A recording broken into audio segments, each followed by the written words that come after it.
Bom dia, pessoal! Tudo bem? Eu espero que a nossa semana esteja sendo muito divertida e de muito aprendizado. Hoje, a sala de leitura traz para vocês um conto africano. Lá do outro lado do oceano. Este é um conto sobre uma chuva leve, uma mangueira em flor e o poder da imaginação. É narrado em ricas palavras e cores que nos transportarão a uma pequena aldeia localizada no Chad, um país africano. Lá, vocês vão sentir o calor e saborear a refrescante chuva de mangas e conhecer o nosso personagem principal, o menino Tomás. Vamos lá? Chuva de Manga, do escritor James Humford. Vai começar a história.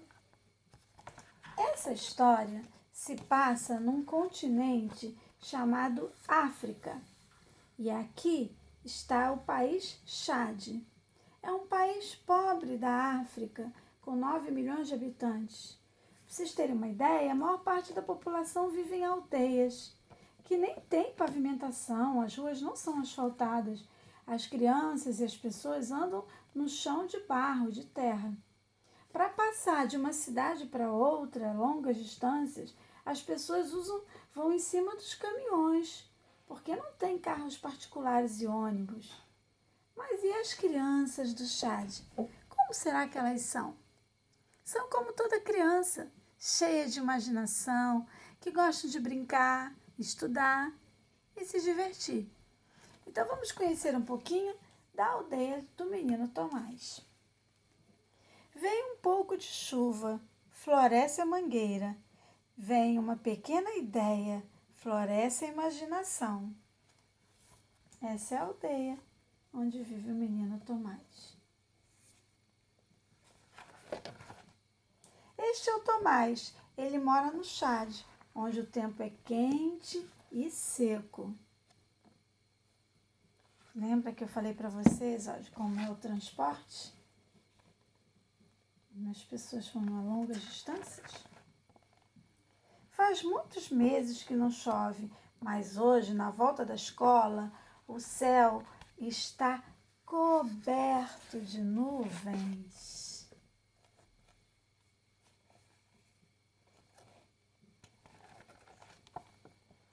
Uma gota de chuva cai, depois duas. Tomás avista uma tampa de garrafa na terra, debaixo de uma formosa mangueira, e a apanha.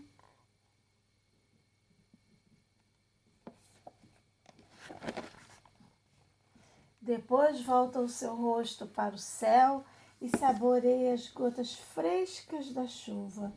A mangueira também tem sede. Suas folhas abraçam a chuva e suas raízes a bebem.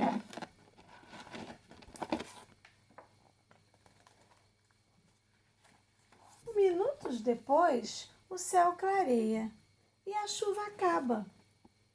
Tomás guarda no seu bolso a tampa que achou. Então ele para. A raiz de uma ideia começa a florescer e ele faz um plano. Nossa, qual será o plano de Tomás? Alguns dias depois, a mãe de Tomás volta do mercado com uma lata de leite. É exatamente isso que estava faltando. As ideias estão zumbindo na cabeça dele. O que será que o Tomás quer fazer com essa lata de leite? Olha a família de Tomás fazendo a sua refeição.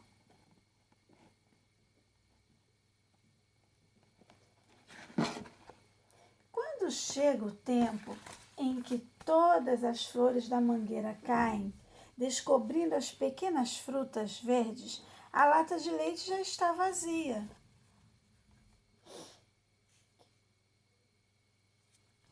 Dentro da lata, Tomás coloca a tampa, depois os fragmentos de metal e o arame retorcido.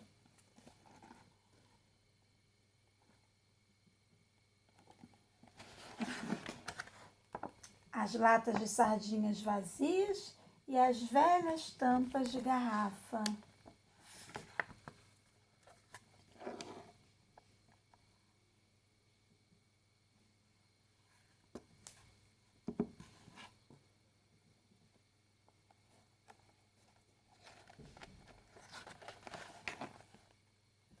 Os meses passam. As mangas, antes verdes, agora estão amarelo-ouro. No lado voltado para o sol, uma chama vermelha aparece. Agora não falta nada. Tomás pensa, é hora de pedir ajuda ao seu pai. Reparem aqui, ó, nas mangas. Tá vendo? Da mangueira. E Tomás vai pedir ajuda a seu pai. Então, seu pai faz parte do plano?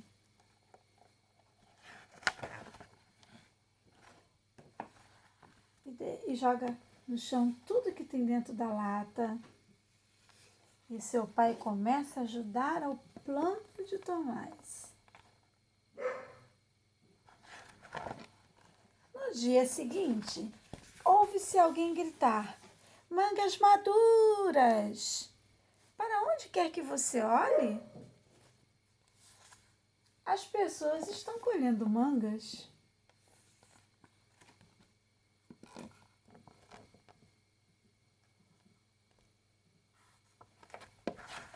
Comendo mangas.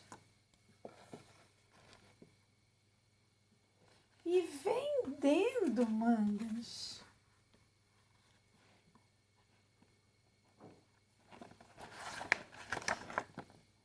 E lembrando do frescor e do sabor da leve chuva.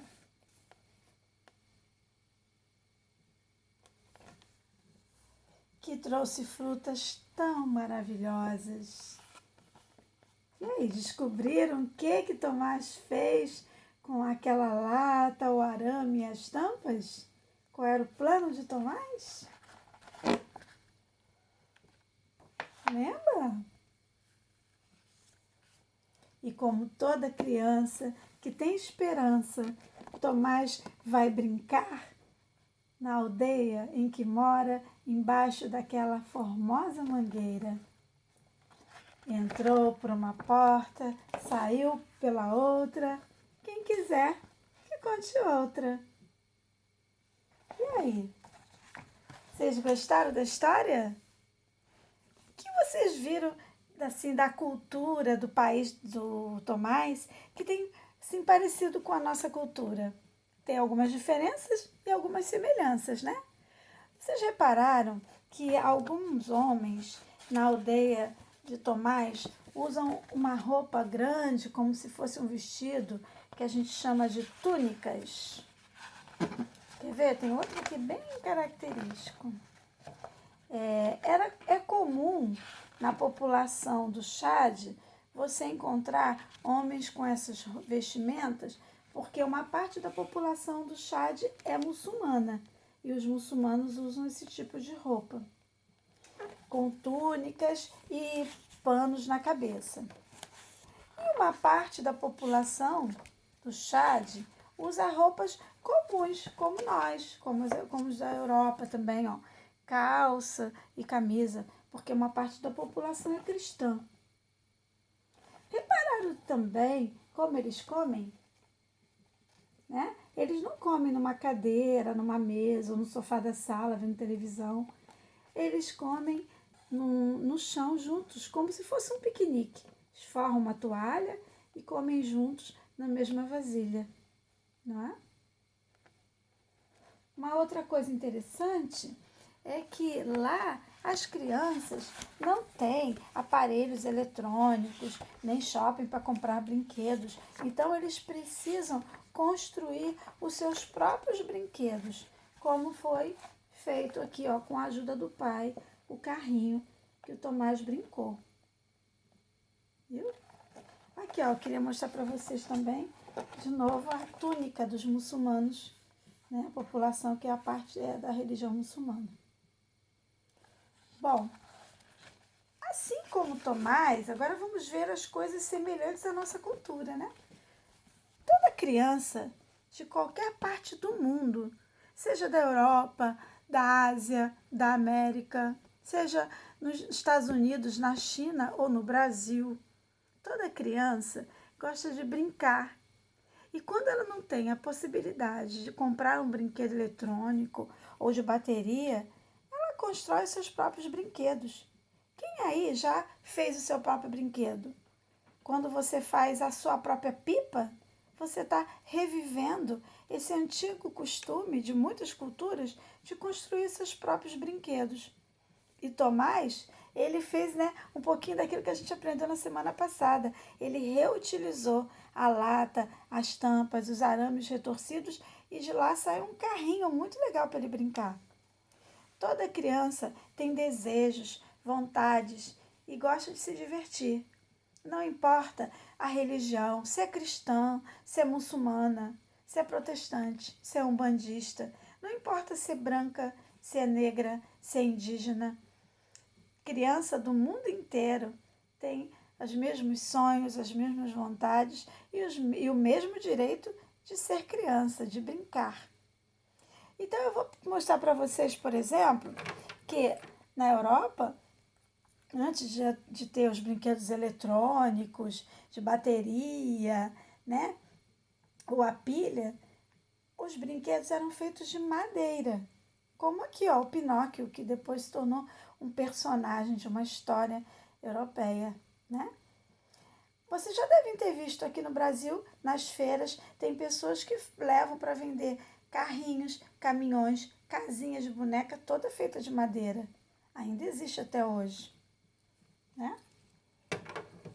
Na África, além desse carrinho que vocês acabaram de ver, também tem-se o costume de fazer boneca de retalhos de pano, que a gente conhece como as abaomi.